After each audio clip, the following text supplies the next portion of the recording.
ବିଦ୍ୟାଳୟରୁ ଖରାଦିନ ଛୁଟି ଘୋଷଣା ହୋଇସାରିଛି। କାହ୍ନା ସହରର ଏସି ଘର ଭିତରେ ବସି ମୋବାଇଲ ଗେମ୍ ଖେଳୁଥାଏ। ଠିକ୍ ସେହି ସମୟରେ ତା ବାପା ତାକୁ କହିଲେ, ଚାଲ ଏଥର ଗାଁକୁ ଯିବା, ଅଜା ତୋତେ ଅପେକ୍ଷା କରିଛନ୍ତି। ପ୍ରଥମେ କାହ୍ନା ଗାଁକୁ ଯିବା ଲାଗି କୁଣ୍ଠାବୋଧ ପ୍ରକାଶ କଲା, କାରଣ ଗାଁରେ ତାକୁ ଇଣ୍ଟରନେଟ୍ ମିଳିବ ନାହିଁ ବୋଲି ଭାବି ସେ ଭୟ କରୁଥିଲା। ଗାଁରେ ପହଞ୍ଚିବା ମାତ୍ରେ ଅଜା ତାକୁ କୁଣ୍ଢାଇ ପକାଇଲେ। ଥଣ୍ଡା ପଇଡ଼ ପାଣି ଏବଂ ତାଳସଜ ଦେଇ କହିଲେ, କାହ୍ନା, ଏଇଟା ହେଉଛି ଅସଲ ମଜା।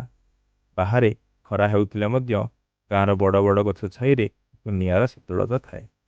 ଖରାବେଳେ ଯେତେବେଳେ ସବୁ ଲୋକ ଶୋଇପଡ଼ନ୍ତି, କାହ୍ନା ତାର ଗାଁ ସାଙ୍ଗମାନଙ୍କ ସହିତ ଚୁପଚାପ ବାହାରିଯାଏ ଆମ୍ବ ତୋଟାକୁ। ପବନରେ ଖସି ପଡ଼ୁଥିବା ଆମ୍ବକୁ ସାଉଁଟି ଲୁଣ ଲଙ୍କା ଦେଇ ତାକୁ ଖାଇବା ଏବଂ ଗଛ ଚଢ଼ିବାର ମଜା ସେ ପ୍ରଥମ ଥର ପାଇଁ ଅନୁଭବ କରୁଥାଏ। ସେ ଭୁଲିଗଲା ତାର ମୋବାଇଲ ଏବଂ ତାର ଭିଡ଼ିଓ ଗେମ୍ କଥା। ସନ୍ଧ୍ୟାବେଳେ ଗାଁ ପୋଖରୀ କୂଳରେ ବସି ଅଜାଙ୍କ ଠାରୁ ପୁରୁଣା କାଳର ଗପ ଶୁଣିବା ଏବଂ ଜହ୍ନ ଆଲୁଅରେ ବାହାରେ ଖାଇବା ତା ପାଇଁ ଥିଲା ଏକ ନୂଆ ଅନୁଭୂତି। ଆକାଶରେ ତାରା ଗଣୁ ଗଣୁ କାହ୍ନା କେତେବେଳେ ଶୋଇପଡ଼ିଲା ସେ ନିଜେ ଜାଣିପାରିଲା ନାହିଁ। ଛୁଟି ସରିଗଲା। କାହ୍ନା ସହରକୁ ଫେରିବା ସମୟରେ ତା ଆଖି ଲୋତକରେ ଭରି ଯାଇଥାଏ। ସେ ଅଜାଙ୍କୁ କହିଲା, ମୋତେ ସହରର ଏସି ଦରକାର ନାହିଁ ଅଜା, ଆର ବର୍ଷ ମୁଁ ପୁଣି ଏଠିକି ଆସିବି। ଖରାଦିନ ଛୁଟି ମାନେ କେବଳ ଛୁଟି ନୁହଁ, ଏହା ହେଉଛି ସମ୍ପର୍କର ଏକ ନୂଆ ଆରମ୍ଭ।